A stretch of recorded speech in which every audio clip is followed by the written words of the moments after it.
అన్నీ అడిగారు కానీ అంత బాగుంది, అన్నీ అడిగారు. వాటర్ క్యూరింగ్ ఎన్ని రోజులు అని అడగలేదు. నెక్స్ట్ ఇందుకు ఇంత గ్యాప్ ఇచ్చారని అడగలేదు. యాక్చువల్గా మనకు ఇందులో ఉన్న తలనొప్పి ఏంటంటే మెయిన్ అదే, అంత బాగుంటుంది. 14 days వరకు మనం తయారు చేసిన బ్రిక్ అమ్మలేము. ఇందులో మేజర్ మైనస్ పాయింట్ ఎందుకు సార్? మనం తయారు చేసిన తర్వాత డ్రై అవ్వాలి, ఆరాలి. 14 days వాటరింగ్ చేయాలి. 7 days ఉదయం సాయంత్రం, ఒక 7 days ఒక పూట చేయాలి. చేసి ఆరిన తర్వాత 14 days తర్వాత మనం బయటకు మార్కెట్లో బ్రిక్ వెళ్తుంది. అందుకోసం ఈ గ్యాప్ ఉంచుతాం అన్నమాట. గ్యాప్ ఉంచడం గాలి లోనికి వెళ్తాయి. చూడండి, మనం వాటరింగ్ చేసినా కూడా తడుస్తుంది, ఆడడానికి కూడా ఈజీ అవుతుంది.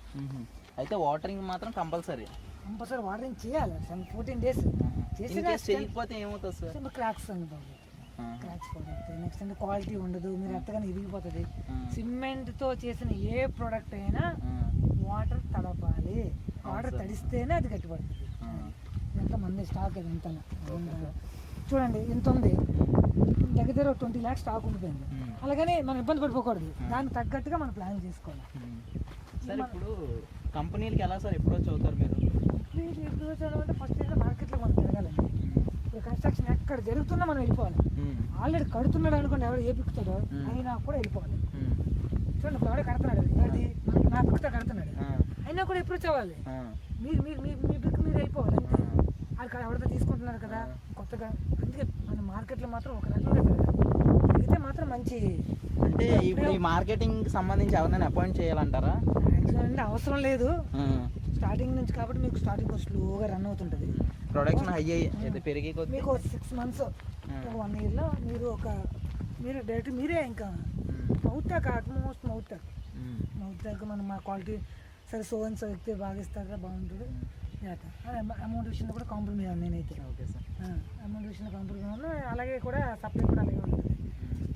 మనం సప్లై చేయలేమన్న నెగిటివ్ ఎప్పుడు రాకూడదు కస్టమర్. అటు ఇటు అడ్జస్ట్ చేసిన వాళ్ళు తప్ప కానీ మనం కస్టమర్ సప్లై చేయలేమన్న నెగిటివ్ మాత్రం ఎప్పుడు రాకూడదు. ఇప్పుడు ఏదైనా సరే మనం ప్రాఫిట్ కోసమే కదా, అంటే నెలకి ఎంత సంపాదించగలం అని స్టార్టింగ్లోనే అదే ఎంత తీయగలం సార్? అదేనండి, అది మనం చెప్పకూడదు. ఎందుకంటే అది యాక్చువల్గా ఏంటంటే స్టార్టింగ్ ఎంత తీయగలం ఏం చేయడం అని మన మార్కెట్లో మనం తిరిగే దాన్ని బట్టి. ఇప్పుడు ఒకరోజు ఒక మంత్ మీరు ఒక లోడ్ అమ్మవచ్చు, ఒక లోడ్ 30 loads అమ్మవచ్చు. నేను నెలకి 45 loads అమ్ముతాను. 45 loads అమ్ముతాను అంటే నేను స్టార్టింగ్ నుంచి కొంచెం ఇబ్బంది పడుతూ వచ్చాను. అలా స్టెప్ బై స్టెప్ ఒక స్టేజ్కి ఒక బ్రేక్ ఈవెన్ అవుతుంది. ఇది చూసారా, అంటే సార్ నేనే ఉద్దేశంతో అంటున్నానంటే ఎంత పాయింట్ మళ్ళీ ఇలా చూడండి, చూసారు కదా ఎంత ఉందో ఉంది.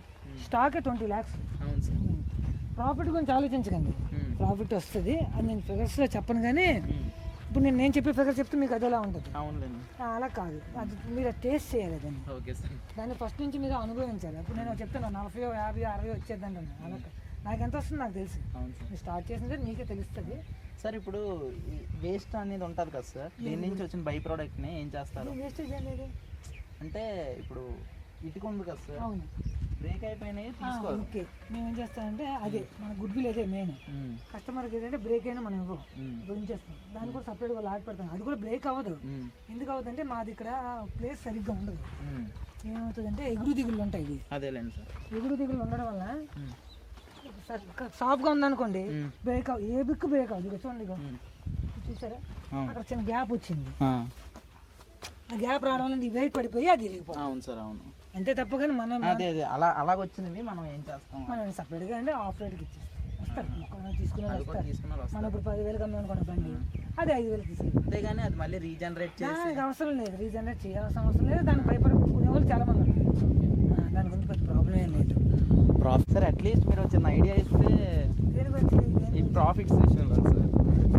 నాకు తెలిసినంత వరకు సివిల్ బిజినెస్ చేసేవాళ్ళు లాస్ అయ్యేవాళ్ళు ఎవరు లేరు. సిమెంట్ అర్థమైందా మీకు? చెప్పండి, ప్రొడక్ట్స్ చెప్పండి.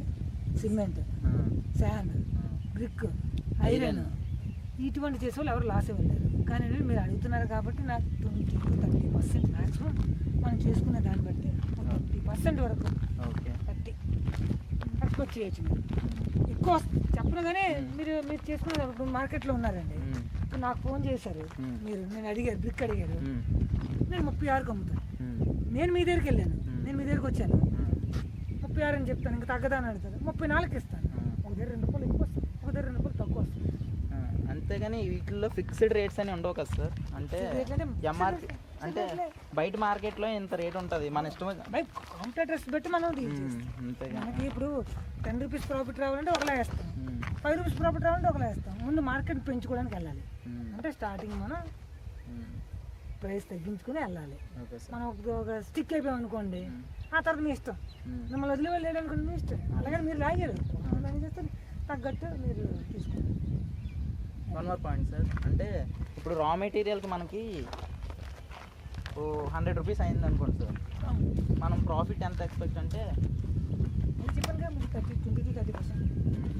30% minimum to maximum okay sir వస్తుంది. నేను మ్యాక్సిమం ప్రాఫిట్స్ గురించి డిస్కస్ చేయండి, కానీ బిజినెస్ చేస్తే మీకు ఆల్మోస్ట్ మీకు ఒక అవగాహన వచ్చేస్తుంది. దాన్ని బట్టి మీరు ప్లాన్ చేసుకోవచ్చు. మంచిగా చేయండి, చూద్దాం. చూసి దాన్ని బట్టి okay sir, thank you sir. మనం ఇంకా చేస్తాను సరేనా? నువ్వు ఎప్పుడు చేసినా మాట్లాడదాం, చేద్దాం. మీరు అంతా ప్రిపేర్ అయిపోయి రెడీగా అయిపోయి ఉంటే ఆ తర్వాత మనం కూర్చొని డిస్కస్ చేద్దాం. మీరే ఎక్కువ మీరే కొందరు మీరు అన్నీ చేసుకుని జాగ్రత్త చేయండి. ఓకే సార్, మీతో కాంటాక్ట్లో ఉంటాం. సరే, ఓకే, థ్యాంక్ యూ సార్.